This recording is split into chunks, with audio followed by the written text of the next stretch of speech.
ओम नमः शिवाय। आज हम शिव पुराण कथासार का रुद्र संगीता का पार्वती खंड का दूसरा पाठ पढ़ने जा रहे हैं। सप्त ऋषियों द्वारा पार्वती के तप की परीक्षा। देवताओं के चले जाने पर पार्वती के तप की परीक्षा के लिए भगवान शंकर समाधिग्रस्त हो गए। उन दिनों पार्वती देवी बड़ी भारी तपस्या कर रही थी। उस तपस्या से रुद्रदेव भी बड़े विस्मय में पड़ गए। भक्ताधीन होने के कारण वे समाधि से विचलित हो गए। सृष्टिकर्ता हमने वशिष्ठ आदि सप्त ऋषियों का स्मरण किया। उनके स्मरण करते ही वे सातों ऋषि वहां शीघ्र ही आ पहुँचे। भगवान शिव ने प्रसन्नता पूर्वक कहा, गिरिराज कुमारी देवेश्वरी पार्वती इस समय गौरी शिखर नामक पर्वत पर तपस्या कर रही है। मुझे पति रूप में प्राप्त करना ही उनकी तपस्या का उद्देश्य है। मुनीश्वर, तुम लोग मेरी आज्ञा से वहां जाओ और उनकी दृढ़ता की परीक्षा करो। भगवान शंकर की यह आज्ञा पाकर वे सातों ऋषि तुरंत ही उस स्थान पर जा पहुँचे जहाँ पार्वती तपस्या कर रही थी। सप्त ऋषियों द्वारा तपस्या का कारण पूछने पर पार्वती ने संकोच पूर्वक बताया कि वे भगवान सदाशिव को पति रूप में चाहती है। नारद जी की आज्ञा अनुसार वे उन्हें प्राप्त करने के लिए कठोर तप कर रही है। नारद जी का नाम सुनकर वे सप्तर्षि छल पूर्वक मिथ्या वचन कहने लगे। पहले उन्होंने नारद जी की निंदा की और कई प्रकार के उदाहरण देकर कहा कि नारद ने आज तक किसी का घर नहीं बसाया, वो तो घर फोड़ने वाला है। इसके अनंतर भगवान शिव के अमंगल वेश आदि का वर्णन करते हुए पार्वती को उनसे विरत करने का प्रयास किया और विष्णु की प्रशंसा करते हुए उनसे विवाह करने का प्रस्ताव रखा, परंतु पार्वती ने इसे स्वीकार नहीं किया। शिव की महिमा का वर्णन करते हुए वे बोली, शिव परम ब्रह्मा एवं विकार रहित थे। वे भक्तों के लिए ही शरीर धारण करते हैं। वे सदा शिव परम ब्रह्मा प्रभु निर्गुण माया रहित एवं विराट है। हे ब्राह्मण, यदि शंकर मेरे साथ विवाह नहीं करेंगे तो मैं सर्वदा अविवाहित रहूंगी। यह कहकर और उन मुनियों को प्रणाम करके वे पार्वती मौन हो गई। तदनंतर ऋषियों ने भी पार्वती का दृढ़ निश्चय जानकर उनकी जय जयकार की और उन्हें उत्तम आशीर्वाद प्रदान किया। इसके अनंतर वे ऋषिगण शिवलोक पहुंचकर भगवान सदाशिव को संपूर्ण वृतांत निवेदन कर अपने अपने लोकों को चले गए। शंकर द्वारा प्रोक्त ब्राह्मण के रूप में पार्वती की परीक्षा। उन सप्त ऋषियों ने चले जाने पर प्रभु शिव ने स्वयं पार्वती की तप की परीक्षा लेने की इच्छा की। वे एक बूढ़े ब्राह्मण ब्रह्मचारी का वेश धारण कर तपस्या में रत भगवती पार्वती के पास पहुँचे। उन्होंने पार्वती से पूछा, तुम कौन हो और किसकी कन्या हो? इस निर्जन वन में रहकर इतनी कठिन तपस्या क्यों कर रही हो? पार्वती ने अपना परिचय देते हुए ब्रह्मचारी को अपना पूर्ण वृतांत सुनाया तथा कहा कि बहुत समय तक कठोर तपस्या करने के बाद भी मुझे मेरे प्राण वल्लभ सदाशिव प्राप्त नहीं हुए।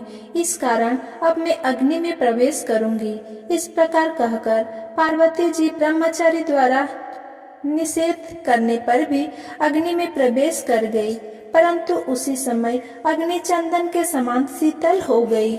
ब्रह्मचारी ने पार्वती से फिर पूछा, तुम अपने तपस्या का कारण सत्य सत्य बताओ।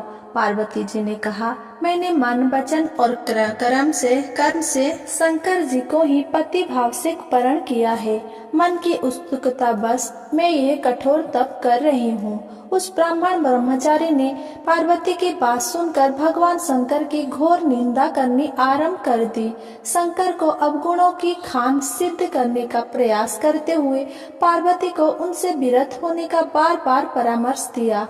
उस ब्राह्मण के इस प्रकार के वचन सुनकर पार्वती कुपित मन से शिव निंदक ब्राह्मण से बोली, आप ब्रह्मचारी का रूप धारण कर मुझे छलना चाहते हो, इसीलिए कृतक से भरी हुई बातें मुझसे कह रही है।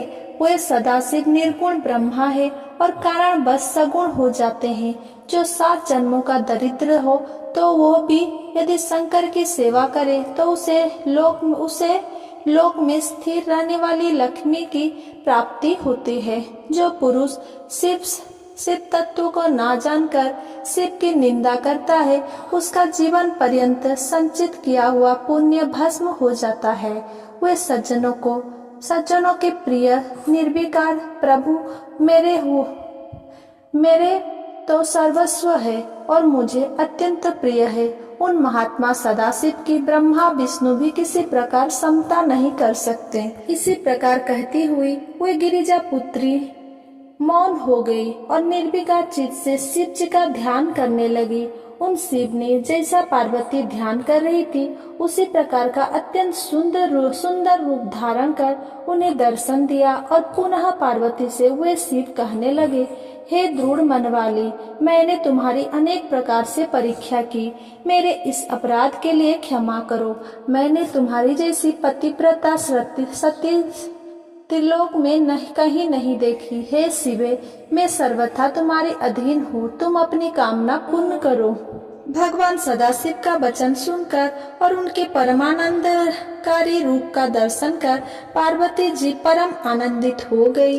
इसके अनंतर पार्वती अपने घर के लिए प्रस्थान कर गई। वहाँ उनका पूर्ण स्वागत हुआ। माता मेनका पार्वती को पाकर विहोल हो गई।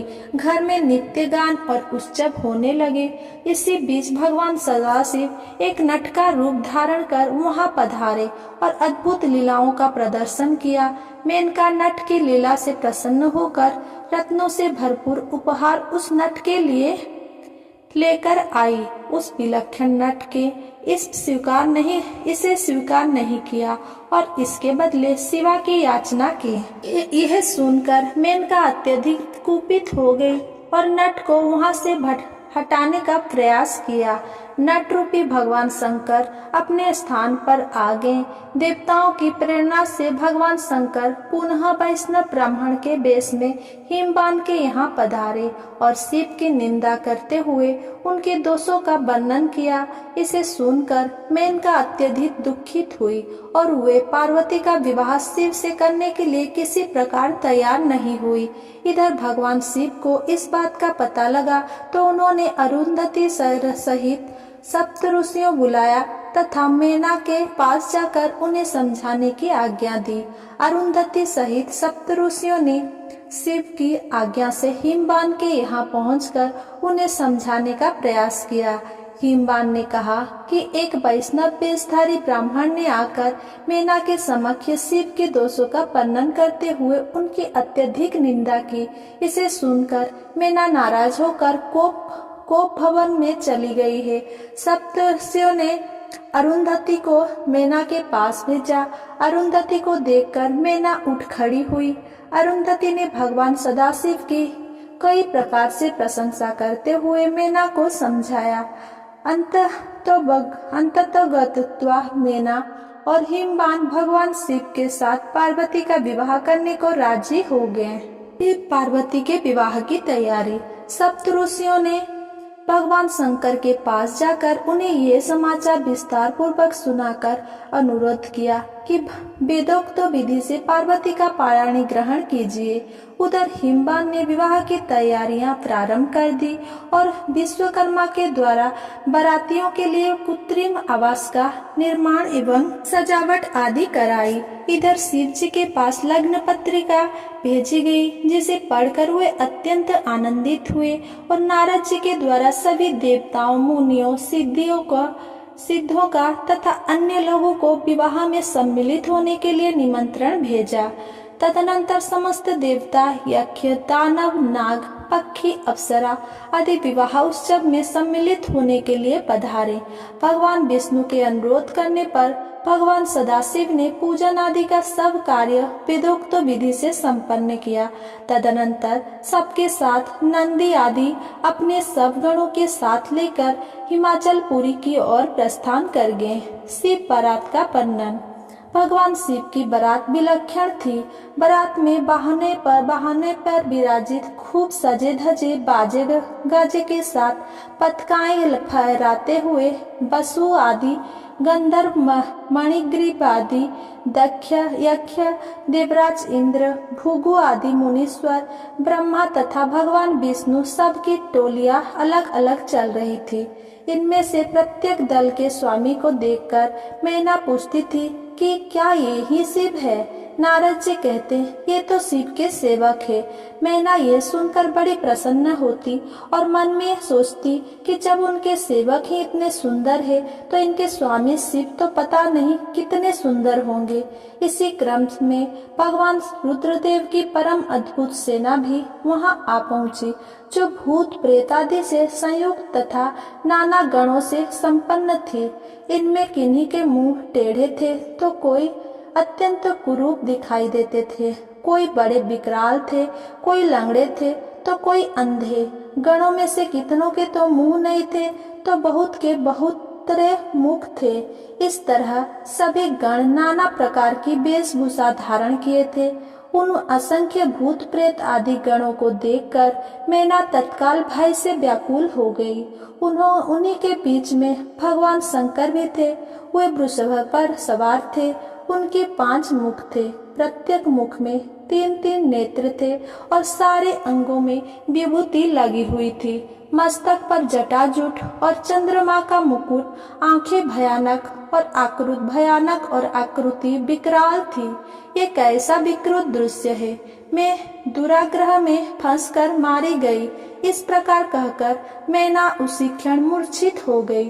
थोड़ी देर में चेत होने पर वे क्षुब्ध होकर अत्यंत विलाप एवं तिरस्कार करने लगी। उसी समय भगवान विष्णु भी वहां पधारे और उन्होंने अनेक प्रकार से मैना को समझाते हुए शिव के महत्व का वर्णन किया। मैना ने शिव के महत्व को स्वीकार करते हुए श्री हरि से कहा, यदि भगवान शिव सुंदर शरीर धारण कर ले तो मैं उन्हें अपनी पुत्री दे सकती हूँ। ब्रह्मा जी ने नारद जी से कहा कि उसी समय तुमने भगवान विष्णु की प्रेरणा से भगवान शंकर के पास जाकर उन्हें स्तोत्रों द्वारा प्रसन्न किया। तुम्हारी बात सुनकर शंभु ने प्रसन्नता पूर्वक अद्भुत उत्तम एवं दिव्य रूप धारण कर लिया। भगवान शिव का मंगलमय प्रवेश। भगवान शंभु का वह स्वरूप कामदेव से भी अधिक सुंदर और लावण्य का परम आश्रय था। उस स्वरूप का दर्शन कर शैलराज की पत्नी मैना आश्चर्यचकित हो गई। वहां उपस्थित सभी पूर्ववासियों ने भगवान शंकर का वो मनोहर रूप देखकर सम्मोहित हो गई।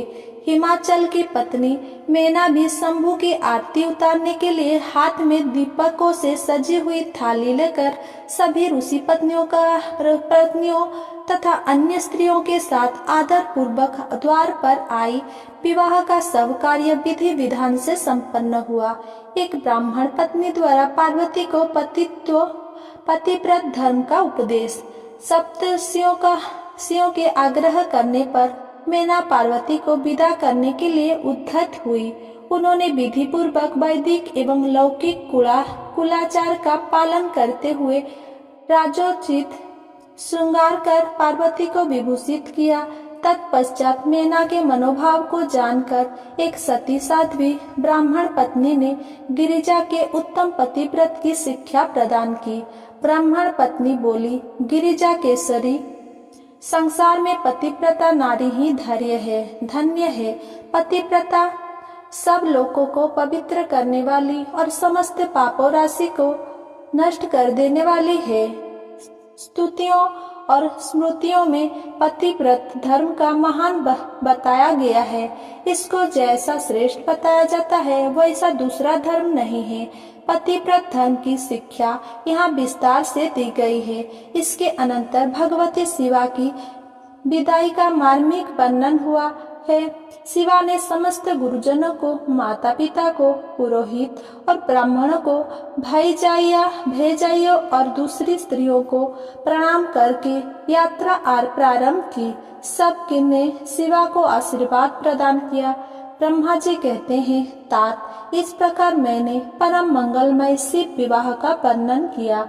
यह शोकनाशक, आनंददायक तथा धन और आयु की वृद्धि करने वाला है। इस प्रकार रुद्र संहिता का पार्वती खंड पूर्ण हुआ।